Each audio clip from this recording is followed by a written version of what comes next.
अस्सलाम वालेकुम फ्रेंड्स, उम्मीद है आप सब खैरियत से होंगे। मेरा नाम डॉक्टर मोहम्मद अहमद फ़ाखर है और आज मैं एक नहायत अहम मौजू पर बात करूंगा जिसको हम कहते हैं BFS, बर्निंग फीट सिंड्रोम। अक्सर औक़ात हमने सुना होगा या देखा भी होगा, कई लोग कहते हैं कि जी हमारे पैरों में बहुत ज़्यादा जलन होती है। तो आज हम इसके ऊपर बात करेंगे कि ऐसा क्यों होता है, इसकी क्या वजूहात हैं।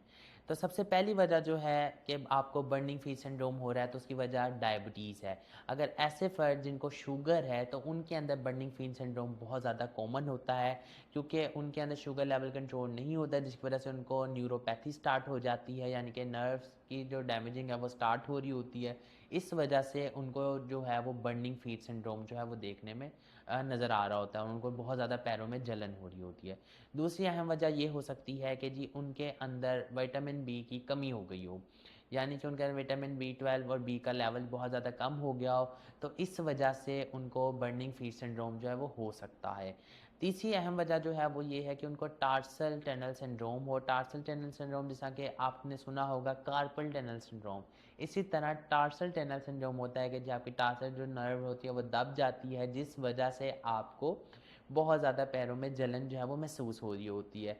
इसी तरह कुछ एंग्ज़ायटीज़ की वजह से, यानी कि आपको कोई एंग्ज़ायटी है, उस वजह से आपको पैरों में बहुत ज़्यादा जलन महसूस हो रही होती है। या फिर कोई एक वजह ये भी है कि आपकी बॉडी के अंदर बहुत ज़्यादा टॉक्सिन्स हो गए हैं, तो इस वजह से भी आपको पैरों में जलन हो रही होती है।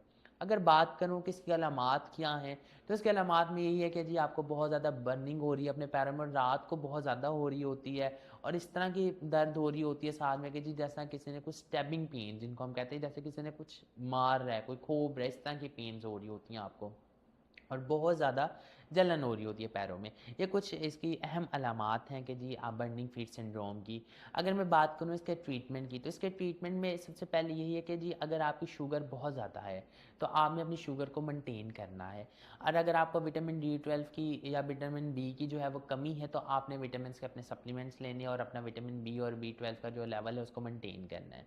अगर आपको कोई एलर्जी है, जैसे हमने टॉक्सिन्स की बात की थी, उसमें ये कि जी आपको कोई एलर्जी रिएक्शन हो गया आपको, जी आपकी बॉडी में टॉक्सिन्स हो गए हैं और अगर कोई इस तरह का मसला है तो आपने उसको मेंटेन करना है। और बात करूँ कि कुछ होम्योपैथिक अद्वियात हैं जो इस्तेमाल होती हैं हमारे बर्निंग फीट सिंड्रोम में, जो कि पेशेंट को बहुत ज़्यादा अच्छा इफ़ेक्ट देती हैं। उसमें सबसे पहली मेडिसिन है वो है फास्फोरस, और दूसरी मेडिसिन हमारे पास है सल्फ़र, तीसरी मेडिसिन हमारे पास आती है ग्रेफाइट्स।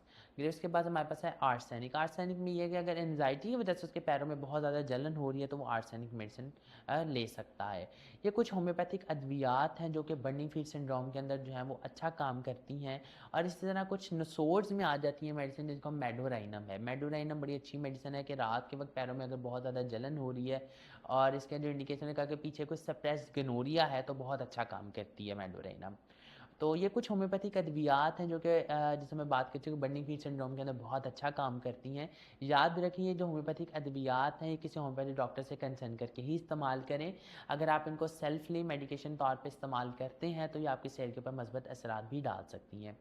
अगर आपका कोई सवाल या कोई क्वेश्चन या आपका कोई क्वेश्चन या फिर आपकी कोई क्यूरी है, तो आप नीचे कमेंट सेक्शन में पेश कर सकते हैं, वी विल डेफिनेटली आंसर। इसी तरह की नई इन्फॉर्मेटिव वीडियो के साथ दोबारा मुलाकात होगी, तब तक के लिए खुदा हाफिज़।